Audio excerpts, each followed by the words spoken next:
తెలిసే ఉంటుంది. ఎందుకంటే దాదాపు కమిషన్ ఏర్పాటు చేసిన తర్వాత ఈ 3వ ఏడాది ఈ సమీక్షలు జరపడం కానీ, చందనోత్సవ కార్యక్రమాల గురించి కానివ్వండి, అలాగే గిరి ప్రదక్షిణ గురించి కానివ్వండి, అధికారులను సమర్థపరుస్తూ దేవాలయం దాదాపు 18 డిపార్ట్మెంట్తో కలిపి మమేకమై ఉన్నది కాబట్టి కమిషన్ ఒకవేళ ఎవరైనా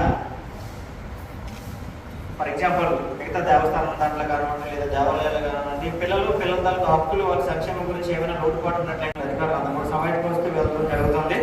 అయితే చైల్డ్ రైట్స్ కమిషన్ ఏర్పాటు అయిన తర్వాత గత 2 కమిషన్లు మా మిత్రులు ఆంధ్రజ్యోతి వాళ్ళు మిగతా పత్రిక మిత్రులు అందరూ ఉన్నారు. గతంకి ఈ సంవత్సరానికి కూడా కొంచెం విభిన్నంగా జరిగింది.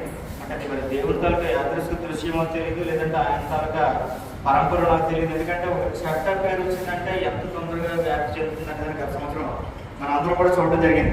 దాని మీద చైల్డ్ రైట్స్ కమిషన్ కూడా వీళ్ళందరికీ దేవస్థానం అధికారులు నోటీసులు ఇవ్వడం జరిగింది. అలాగని చెప్పేసి కమిషన్ నుంచి కూడా పిలుపులోకి రావడం జరిగింది.